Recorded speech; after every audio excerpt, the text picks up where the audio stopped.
नमस्कार आपन समस्त को स्वागत करुच्ची टीचिंग एक्टिविटी को। आज आपण नहीं आसी एक गुरुत्वपूर्ण खबर। एप्रिल 1 रु स्कूल रे मिलिबो पुष्टिकर लडू। स्कूल रे सप्ताह को मिलिबो 3टी पुष्टिकर लडू। प्रधानमंत्री पोषण योजना रे मिलिबो पुष्टिकर लडू। सोमवार मंगलवार गुरुवार मिलिबो लडू एवं प्रथम रु दशम श्रेणी पर्यंत यही लडू पिलांक पई मिलिबो।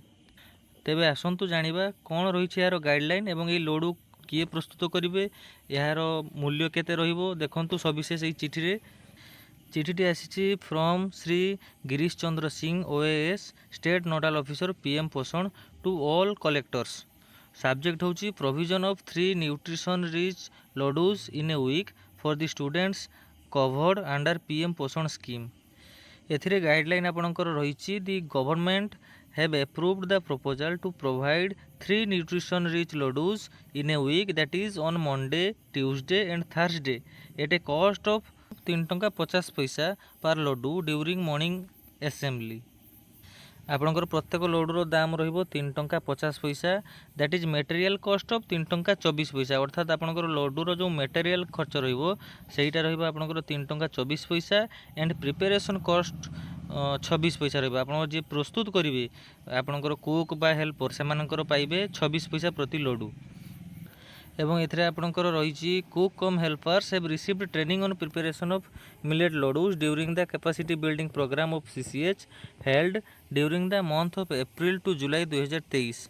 आपणकर कुक एवं हेल्पर माने आगु ए विषय ट्रेनिंग दिया है तांकू।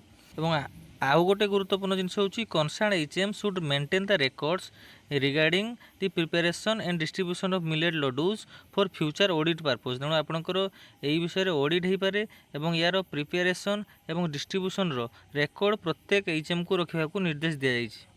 आपणकर SPMU will release the fund to the DOs as per the indent pledged at the rate of 3 टंका 50 पैसा per ladoos for providing millet ladoos to student covered under PM पोषण scheme. The release order will be communicated separately। आपनकर 3 टंका 50 पैसा लेखाएं आपनकर आसीबो। आपनकर जो nutrition rich लडूज रहिबो सेथिरे आपनकर आवश्यक सामग्री रहउची मांडिया चूना 250 ग्राम, गुड़ 125 ग्राम, चीनाबादाम 25 ग्राम, घीओ 25 ग्राम, अलैच 25 ग्राम, राशि 25 ग्राम एवं गुजराती अलैच 1 रु 4 ग्राम। एवं यार प्रस्तुति प्रणाली आपनकर एठी रही केमती देखंतु।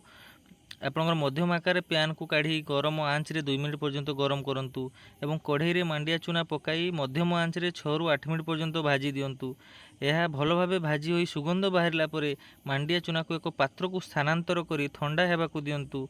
एबे कढ़ई रे चीनाबादाम पकाई प्राय 10 मिनिट पर्यंत अल्प आंच रे भाजंतु। लगातार भाबे बादामी रंग हेबे पर्यंत बादाम को भाजंतु। परे यहाकू एक पात्र रे काढ़ी अलगा करंतु। एबे राशि को कढ़ई रे पकई अल्प पांच रे किछि समय भल भाबरे भाजंतु। भाजी सारला परे यहाकू पात्र रे बाहर करी रखि दियंतु। एभଳି भाबरे आपनकर दिया हिछि केभଳି भाबरे लडूटी आपनकर प्रस्तुत करिवे एवं तार समस्त विवरणी एथिरे दिया जाइछि।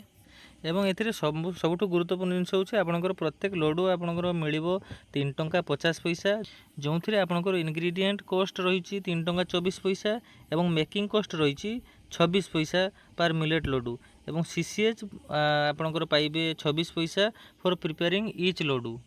एवं आपनकर ए जो प्रोग्रामटी एप्रिल 1 रु समस्त सरकारी विद्यालय लागू हेबो एवं प्रथम रु दशम श्रेणी पिला पर्यंत एही योजनार लाभ पाइबे। धन्यवाद।